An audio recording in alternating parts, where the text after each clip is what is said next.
Bom dia, boa tarde, boa noite, boa madrugada para quem está assistindo aqui o vídeo. Eu me chamo Vitor Rodrigues, sou aluno do Instituto Federal do Piauí.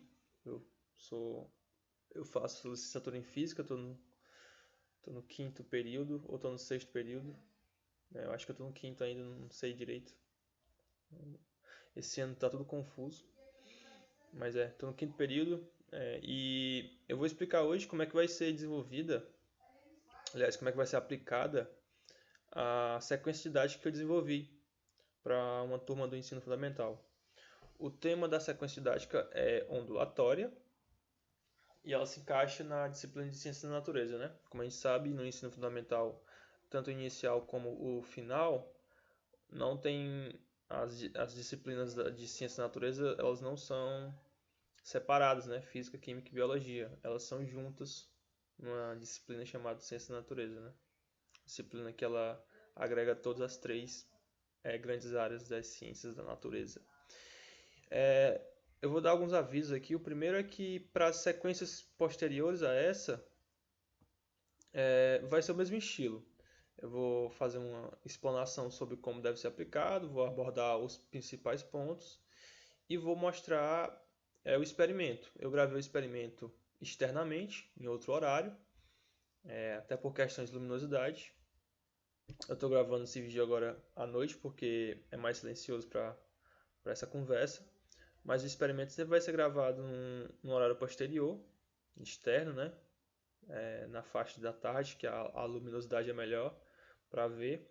Então já vou logo adiantando que o vídeo dos experimentos pode ter alguns sons de animais, né? De carro, de moto, a gente não pode evitar isso aí.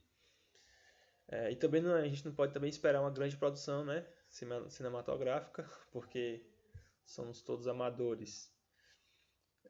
Diante desse aviso, vamos começar. Bom, a disciplina de instrumentação para o ensino fundamental, o professor pediu para a gente elaborar uma sequência didática, né? O que é uma sequência didática? Ela difere um pouco de um plano de aula, né? O plano de aula seria o planejamento para uma aula. A sequência didática, como o nome já diz, é um roteiro que o professor pode desenvolver para planejar um determinado assunto. Né? É um roteiro que tem como objetivo organizar aulas sobre determinado assunto. Né? O plano de aula em si, ele só organiza a aula. Né? Qual os objetivos que você quer obter na aula. A sequência didática ela pode acontecer não só em uma aula, como várias aulas, né? Até você cumprir um determinado tema. Tem algumas informações básicas aqui. Essa sequência didática ela é da disciplina de Ciência da Natureza. A turma que eu escolhi para aplicação é a turma do terceiro ano do fundamental menor, né? Do fundamental inicial. A duração é de 2 horas, de 2 aulas, né? Que dá mais ou menos 2 horas de aula aí, né? Se for pegar. Bom, o professor ele predeterminou um tema, uma área da física, né? Que foi ondulatória. Então, deixa eu pegar aqui o apontador. Em cima do tema ondulatória, a gente tinha que trabalhar alguma habilidade da BNCC. Né? E aí eu escolhi como subtópico, né, subtema dessa grande área que é a ondulatória, o tópico de ressonância, baseado na habilidade da BNCC. Então, o assunto que vai ser trabalhado nessa sequência didática é ressonância sonora, né? Som e modos de vibrações. E como eu já falei, ela é baseada na BNCC. Qual foi a habilidade da BNCC que eu escolhi?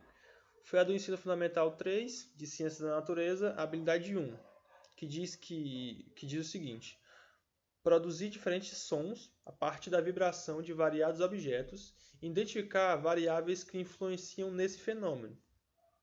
Ou seja, é uma habilidade que compete ao aluno identificar os fenômenos que influenciam na produção de som, né?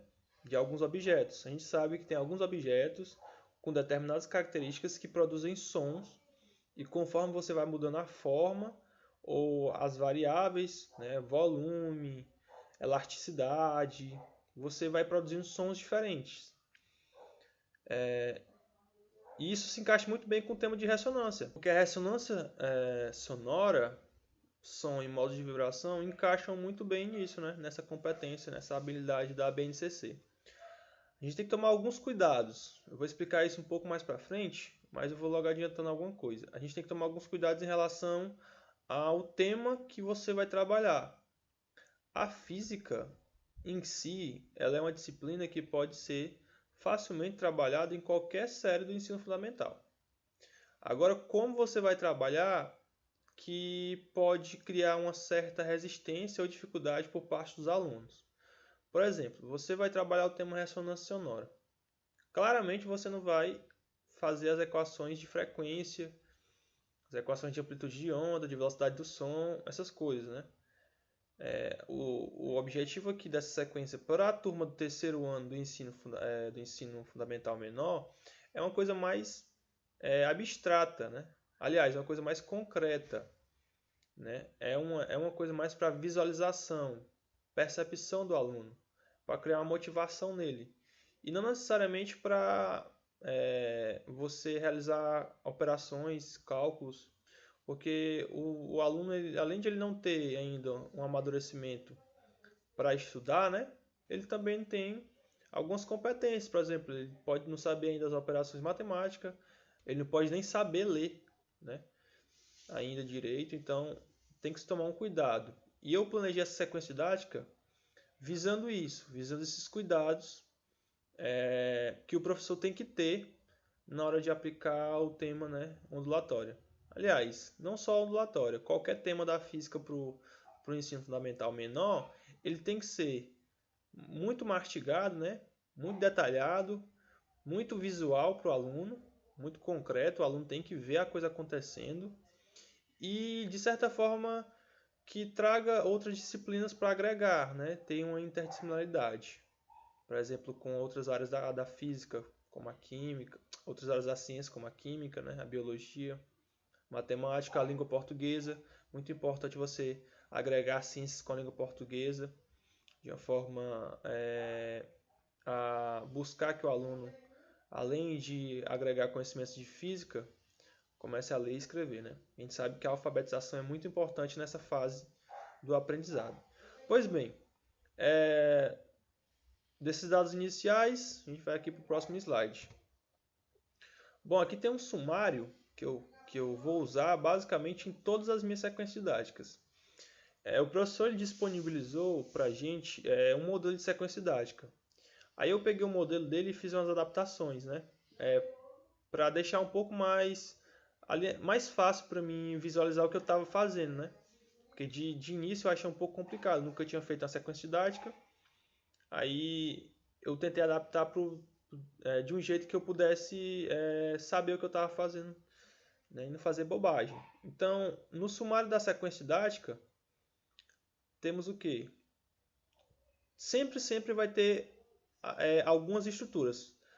As sequências podem variar de acordo com a metodologia que você vai usar com o aluno. Por exemplo, você pode aplicar um experimento na sequência didática, ou você pode usar tirinhas, simuladores, sala invertida. Algumas dessas ensino por investigação, por exemplo, algumas dessas metodologias podem mudar, né, o tópico aqui da sequência didática. Então, mas de toda a sequência que eu produzi até agora, sempre tem os objetivos da aprendizagem, a organização da turma, a introdução e a sistematização. Como essa sequência didática ela é experimental, ela é para realizar um experimento, eu botei o tópico explicando o fenômeno e a atividade experimental. Okay? Como é para o terceiro ano do ensino fundamental menor, essa parte de explicando o fenômeno ela é importantíssima, porque é ali que o professor vai colocar como é que eu posso dizer, os primeiros pingos de conhecimento científico na cabeça do aluno. Então tem que ser de uma forma bem divertida e bem mastigada para o aluno, né? Para que ele sinta vontade de aprender aquilo. Então, basicamente é isso. Nos próximos slides, a gente vai detalhar um pouco cada tópico bem rapidamente, né? O objetivo aqui desse vídeo é mais mostrar como é que vai ser aplicado o experimento, que é a metodologia que eu escolhi para essa sequência didática. Então, vamos lá. Bom, objetivo da aprendizagem. O que eu quero? Quais são os objetivos que eu quero que o aluno e o professor atinjam na sala de aula? Ok? Então, usando uma prática experimental simples, né, a ressonância de uma taça, mostrar aos alunos a importância do fenômeno ondulatório que envolve a ressonância do som. Então, aqui, basicamente, é uma descrição da habilidade, da competência da BNCC. Né? Basicamente, é uma descrição. Né? Através de um experimento, mostrar a importância, né, dos fenômenos ondulatórios envolvendo ressonância. Bom, a organização da turma. Por que eu boto esse tópico, a organização da turma? Porque geralmente, dependendo da metodologia que você use, você tem uma organização diferente. Por exemplo, se você vai dar uma aula expositiva, não tem por que você botar os alunos em grupo. Se é uma aula expositiva, você pode colocar os alunos da maneira que a gente chama de tradicional, né? Cada um na sua fila, na sua cadeira, individualmente. Mas, por exemplo, se você vai aplicar, por exemplo, para fazer um experimento, para os alunos fazerem um experimento, e você não quer usar muito material, você pode juntar os alunos em grupo e dar para cada um kit de material para eles produzirem o experimento. Se você quer fazer, por exemplo, um debate, uma discussão, um círculo, né? Onde todos os alunos estão de forma ali, posso dizer, equidistante do professor, se o professor estiver no meio do círculo, para fazer um debate. Ou para visualização de um experimento. Geralmente, é melhor você fazer um círculo também para os alunos verem o experimento, né? Um círculo ali ao redor do professor. Então, como é que vai ser a organização da turma? O professor deve orientar a turma a formar um círculo na sala, né? No decorrer da prática experimental, o professor pode chamar os alunos para fazer parte do experimento. Aqui já vai uma ressalva que eu até coloquei na minha sequência lá no PDF que eu enviei no Classroom. O professor deve orientar a turma a formar um círculo na sala. Como eu falei, é para visualização do aluno, né? Melhor visualização. No decorrer da prática experimental, o professor pode chamar os alunos para fazer parte da experiência. E é o ideal, né? Que não só o professor faça, mas o aluno também faça a experiência para ele ter um contato já. O que eu chamo a atenção aqui? Alguns experimentos para alunos dessa idade podem ser perigosos. Por exemplo, como a gente vai trabalhar aqui a ressonância de uma taça, e essa taça ela é de vidro, o recomendado é que o professor sempre oriente o aluno, nunca deixe o aluno sozinho com o experimento, né? Vai que essa taça quebra no meio do experimento e o aluno se corta, né? Aí você vai ter um prejuízo negativo na sua aula, além de você ter uma dor de cabeça aí com um aluno cortado, né? Então, sempre que você tiver experimentos que possam causar dano ao aluno ou à estrutura do experimento, você fique sempre perto, né? Mas nunca deixe a oportunidade de passar de o aluno fazer o experimento. É muito importante que o aluno tenha contato com o experimento. Até porque você sabe o que vai acontecer no experimento, o aluno não sabe, né? Então, ele descobrindo, ele fazendo, melhora muito a aprendizagem dele. Bom, esse tópico de introdução da aula vai variar de professor para professor. Depende da realidade do professor, né? Vai que o professor tem muito aluno, né? Vai que o professor tem pouco aluno. Geralmente nas escolas públicas tem uma superlotação, né? Então essa introdução da aula aqui é para dar mais um norte para o professor. Bom, use o tempo inicial para, né, apresentar a temática para os alunos, né, apresentar o tema para os alunos. É importante que quando você for apresentar o tema, que seja de forma bem espontânea e de fácil compreensão. Né? Não adianta você, para o aluno do terceiro ano, começar a falar grego. Né? Lembrando sempre que quem está ali para aprender é o aluno. Né? O aluno que é o objeto da educação. O professor já sabe das coisas. Então, o papel do professor aí é tentar facilitar ao máximo a compreensão de um conceito relativamente difícil ao aluno do terceiro ano. Né? ou para qualquer turma, né, que seja. Até na faculdade, o papel do professor tem que ser de facilitar e não de dificultar a vida do aluno, né? A gente sabe que tem muito professor que gosta de dificultar a vida do aluno, mas isso é outro tema. Bom, apresentar o tema para os alunos, faça questionamentos que têm como objetivo despertar na criança a curiosidade sobre o tema. Questionamentos esses que têm que ser direcionados ao dia a dia da criança, né? Uma criança do terceiro ano tem o quê? 8, 9 anos. Você tem que trazer temas, questionamentos, questões, perguntas que instiguem a curiosidade daquela criança, né? Por exemplo, você está falando de ondulatório. Você não vai falar do efeito Doppler, por exemplo, da causa do efeito Doppler. Você não vai falar de partículas subatômicas e a frequência que essas partículas têm, a vibração, né? Não adianta. Você tem que trazer questões do cotidiano do aluno. Por exemplo, você já colocou uma concha no ouvido? Quando você coloca a concha no ouvido, você escuta algum barulho? Você já teve a oportunidade de passar por uma ponte e essa ponte balançar, por exemplo? São questões que instigam a curiosidade, que faz o aluno pensar, né? Pode ser que o aluno não esteja nem interessado na nossa aula, mas aí você faz esses questionamentos e o aluno começa a se interessar. Então é um jeito de chamar o aluno para a aula. Bom, para ajudar o professor na motivação, mostre aos alunos os vídeos disponibilizados lá na sequência didática, beleza? Eu disponibilizei lá 2 vídeos. Eu vou até mostrar aqui um trecho de um deles, que são vídeos de curiosidade sobre o tema, né? A explicação para os fenômenos que está acontecendo lá no vídeo são justamente os fenômenos que a gente vai fazer a experiência na sequência didática. Então, eu vou mostrar o trecho de um vídeo que eu disponibilizei lá. São links, né, lá do YouTube, onde o professor pode acessar e mostrar, né, num data show, num projetor para os alunos. Bom, gente, aqui é o vídeo, né, que eu disponibilizei lá na minha sequência didática. É um link do YouTube sobre a ponte de Tacoma. Essa é uma ponte bem famosa, no YouTube tem vários vídeos sobre ela. É uma ponte que ela é lá dos Estados Unidos, lá de Washington, que basicamente ela balançava. É uma ponte que balança. Deixa eu dar o play, olha aí, né? É uma ponte que ela balançava. Ela foi muito mal projetada, né? Os engenheiros da época achavam que ela era uma aberração da engenharia. E de fato, né? Ponte que faz isso aí, né? Não é legal de passar por ela, por exemplo, de carro, né? Impossível. E um dos fenômenos por trás dessa ponte é o fenômeno da ressonância, né? Tem a ver também com as questões do relevo, do vento, da velocidade do vento, mas a ponte ela tinha também, ela era muito maleável, né?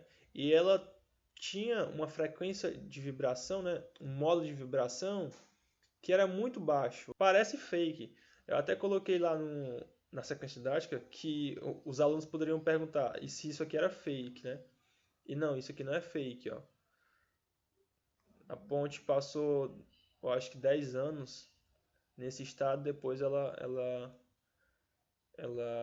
caiu, né? Ela não, a estrutura dela não aguentou é, a, essa, essa ressonância e ela continua balançando, para você ver. Ela é segurada por cabos de ferro, né? E aí ela caiu. Acho que foi em 1940, em 41 que ela veio a cair. Isso aqui era um desastre, né? Anunciado, né?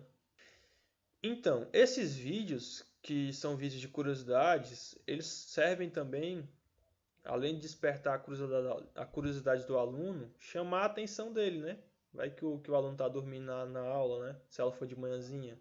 Primeira aula de ciência da natureza de manhã. O aluno está morrendo de sono, você bota um vídeo de uma ponte balançando. Isso com certeza chama a atenção de qualquer aluno. E aluno do terceiro ano, aluno do ensino fundamental menor, do fundamental inicial, eles têm uma disposição para o conhecimento muito, muito grande. Eles têm uma curiosidade dentro deles que é muito maior que, por exemplo, de um aluno do ensino médio. Por quê? Porque esse menino, ele tem os conhecimentos prévios que ele traz de casa e ele quer muito agregar conhecimentos da aula. E às vezes o professor não consegue fazer essa conexão entre os conhecimentos prévios do aluno e os conhecimentos, né, acadêmicos da escola. Aí, às vezes, não dá liga. Então, vídeos como esse despertam o interesse do aluno e podem trazer essa conexão entre os conhecimentos que ele já tem e os conhecimentos que são abordados na sala de aula. Tudo bem? Bom, explicando o fenômeno. Basicamente, essa aqui é a hora onde o professor vai explicar o que é o fenômeno da ressonância de forma bem simplificada, de forma bem mastigada para o aluno, para ele não se assustar com um assunto difícil e também para ele fixar na cabeça dele, porque isso vai depender muito de professor para professor, né? Como ele vai explicar. Por isso que eu não boto um método de como você explica o fenômeno. Um bom amigo nessas horas é o livro didático. Como essa aqui é uma habilidade de terceiro ano, nos livros do terceiro ano provavelmente terão uma seção do livro destinada aos fenômenos de ressonância, ok? Bom, após a explicação do fenômeno e de você ter mostrado os vídeos para os alunos, as dúvidas deverão surgir, né? A gente está deduzindo que os alunos terão algumas dúvidas, né, na cabeça dele, né? Depois de o cara ver uma ponte balançando, é muito difícil o cara não perguntar, rapaz, isso aí é falso ou não é? Né? Então, o que acontece aqui? Após a exposição do vídeo, o professor deve sanar as eventuais dúvidas. Né? É papel também do professor dialogar com o aluno. Geralmente, os professores não dialogam com o aluno. Os professores eles pegam uma posição muito mais como se fossem superiores aos alunos. Né? Eu acho isso aí horrível. Considerar o aluno, por exemplo, como uma tábua rasa. Né? Eu acho isso aí muito, muito ruim, prejudicial para o ensino-aprendizado. Para o ensino-aprendizagem, desculpa. Então, as dúvidas, qualquer que seja ela, o professor tem que sanar e da forma mais simples possível. Simples no que eu digo não é a forma qualquer, é a forma que o aluno entenda o que você está falando, né? E explique para os alunos os fenômenos expostos nos exemplos, né, dos vídeos. Lá na sequência didática, no PDF, eu dou um detalhe, eu detalho um pouco sobre como é que pode ser essa explicação do fenômeno, por exemplo, da ponte e do prédio, que são os dois links que eu deixei lá. E eu também deixo alguns links lá de alguns sites com material complementar para o professor. Bom, chegou agora a hora do experimento, né? Na cereja do bolo aqui da sequência didática. Como isso é em 2 aulas, você pode fazer essa parte anterior ao experimento, tudo na primeira aula, e na segunda aula você destinar somente à aplicação do experimento. Também é uma opção ao professor. Bom, o experimento aqui é a ressonância em uma taça de vidro. Basicamente, com a ajuda de uma taça de cristal e água, o professor ele vai tentar produzir som, né? Isso com a ajuda da ressonância. Então é um experimento bem simples, vai de acordo com a BNCC, né? E como eu falei dos cuidados que o professor tem que ter com o experimento, né? Se o aluno for utilizar o experimento, que o professor esteja pelo menos a 1 metro de distância dele, não vai deixar esse menino sozinho com essas taças, não. Bom, agora eu vou colocar os vídeos da explicação do experimento, beleza? Bom, como eu falei para vocês, esse aqui é um vídeo que eu gravei mais cedo hoje, né? Ainda era de dia. E aqui eu tenho 4 taças, né? E um copo de plástico. Aliás, 3 taças, né? E um copo de plástico.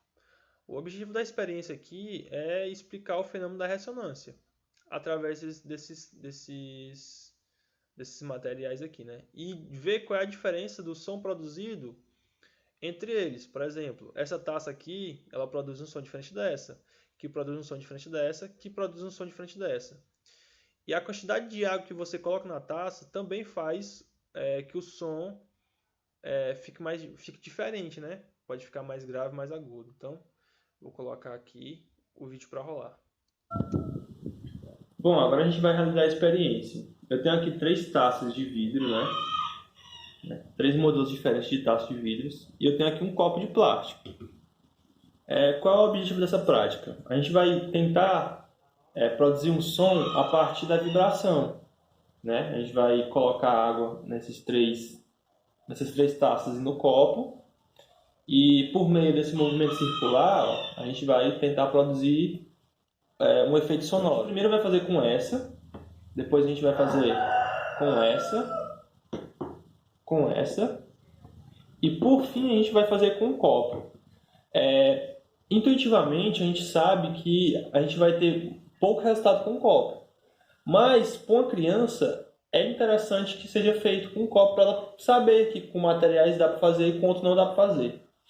A gente vai também colocar quantidades de água diferentes. A gente vai colocar pouca água na metade da taça e muita água para ver se o som muda, beleza? Então, bom, eu peguei aqui a taça maior que a gente tem e eu coloquei água até a metade dela. Agora eu vou tentar produzir som a partir do movimento da água, beleza? Bom, basicamente aqui como o meu eu do passado falou, eu coloquei água na taça, né? Nessa taça que tem um bojo maior. Eu vou molhar meu dedo justamente para reduzir o atrito. E nisso eu vou produzir som, né? Como eu já tinha explicado no vídeo, através da vibração, né? Da taça. Então, eu molho meus dedos aqui e eu vou, ó, pode vir por cima aqui.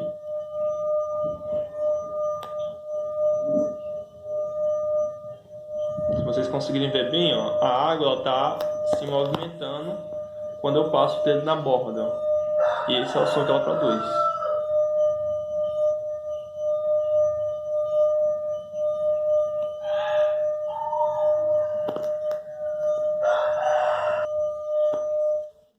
Bom, agora eu coloquei um pouco mais de água, né? A água no vídeo anterior estava até a borda, até a metade do copo. Agora eu enchi até um pouco a borda para ver se o som muda, né?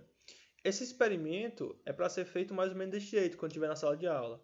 Você vai fazendo um teste com o aluno, como se fosse um laboratório, e ver se ele produz som diferente, e ver se o aluno identifica que com mais ou menos água o som sai diferente ou não. Beleza?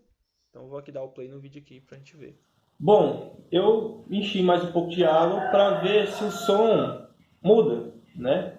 O que a gente espera? Que com mais água o som fique menos grave. Então vamos lá, a gente molha o dedo. A gente molha o dedo para diminuir o atrito, para ficar melhor para a gente deslizar. Então a gente molha o dedo aí.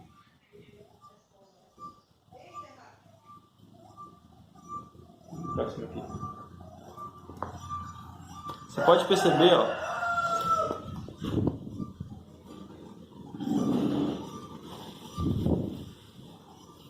que o som é muito, muito, muito fino. Quase não tem ressonância. Agora eu vou derramar um pouco de água.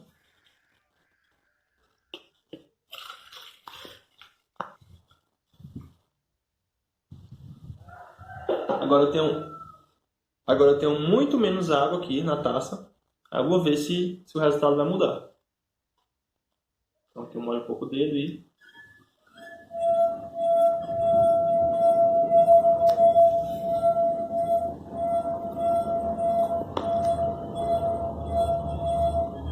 percebe que já temos um som diferente, ó.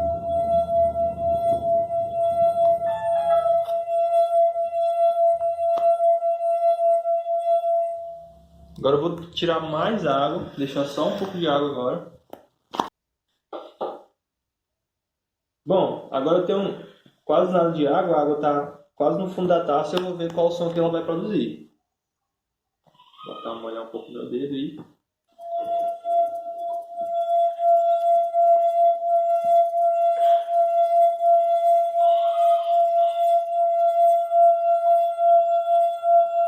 Olha o som, como é alto.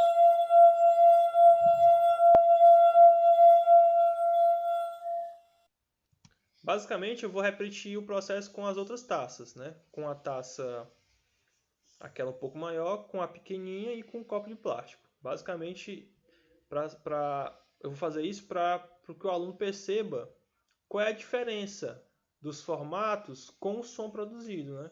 a gente já viu que tem uma diferença no nível da água. Quanto mais água, o som muda. Quanto menos água, o som muda.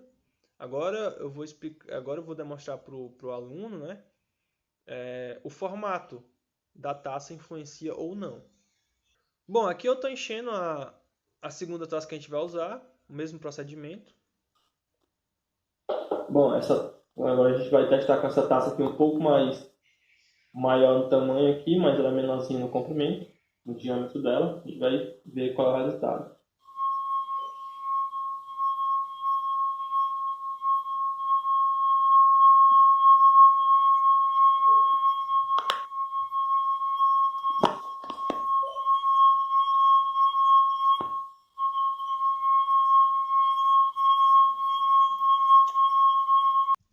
Cuidado também para você não se empolgar, porque isso aí é um pouco viciante. Agora eu vou fazer a mesma coisa, vou tirar um pouco mais de água dela. Tentar ver o que muda no som.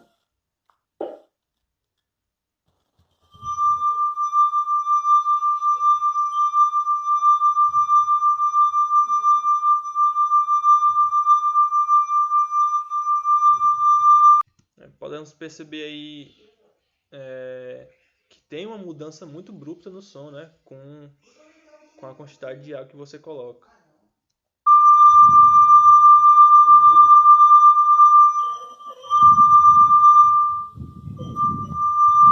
A gente percebe que é um som mais agudo, né? Ele é mais fino.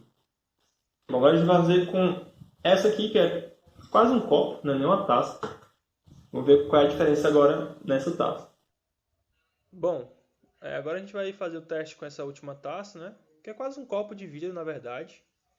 Vocês vão perceber que o som nela é quase inexistente. Muito, muito baixo.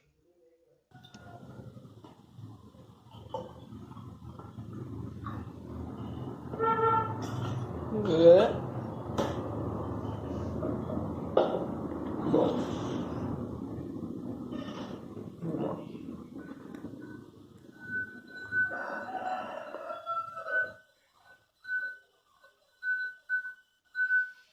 Pode perceber que quase não tem ressonância, né?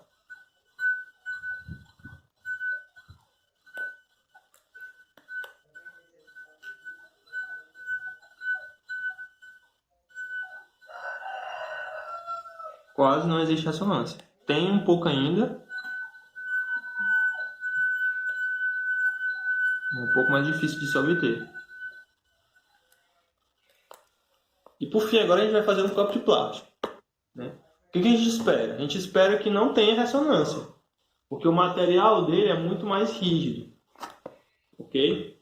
Mas isso é importante para a criança, quando ela está aprendendo, para diferenciar já. Basicamente a explicação que a gente dá para a gente fazer com um copo de plástico, e lá na sequência didática eu coloco isso como uma atividade para casa, para o aluno fazer experimento da ressonância no copo de plástico, para ele perceber que não vai ter ressonância. E aí que vai a curiosidade dele perguntar ao professor por que não tem ressonância com um copo de plástico, né? Eu deixo lá também na sequência lá alguns links explicando cada material, qual é a vibração natural desse material. Você vai perceber que a do plástico quase inexistente. Então vamos aí pro experimento. Bom, tem até que botar mais água. Você percebe que não tem som. Não tem som. Bom, agora a gente vai fazer uma comparação entre as duas taças de melhor vibração, né? Ficou até estranho, melhor vibração. Mas é a taça que tem um bojo maior, né? E a taça que tem um bojo menor. Entre elas. Então eu vou tentar colocar aqui mais ou menos até o meio das duas.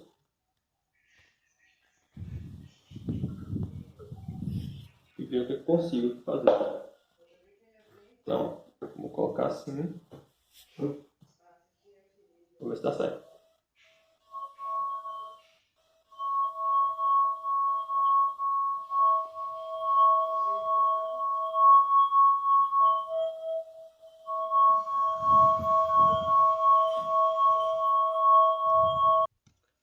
essa experiência aí da comparação é muito legal para os alunos fazerem, né?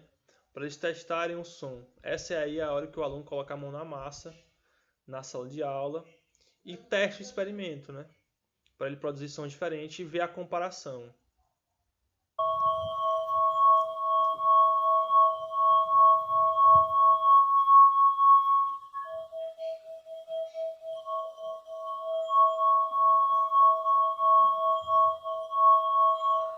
Basicamente, essa é a experiência que eu elaborei para essa sequência didática de ondulatório. Eu acho que ela ilustra muito bem o fenômeno e pode gerar muita discussão na sala de aula, né? Muito debate. E é isso que a gente quer na sala de aula, principalmente para o terceiro ano, que necessita mais de uma conversa, menos cálculo, mais conversa, mais conceitos, mais experiências, né? Bom, e no final da aula, o professor pode fazer uma sistematização, né? Ou seja, pode fazer um resumo geral e ver o que agregou e o que não agregou aos estudantes esse tema de ondulatória e a metodologia que ele usou, né? Que foi o ensino por experiências. E fazer uma conversa, uma visão geral do que aconteceu nas duas aulas, né? Fazer um diagnóstico do que aconteceu. Ele pode também aplicar uma avaliação, tanto qualitativamente como quantitativamente. Isso aí vai depender também do professor, da quantidade de alunos, da direção. E são outras questões que a sequência didática não aborda, né? A sequência didática ela é mais um roteiro não a ser seguido, mas um modelo a ser visualizado pelo professor nas aulas, né? Então, gente, é isso que eu queria mostrar para vocês hoje.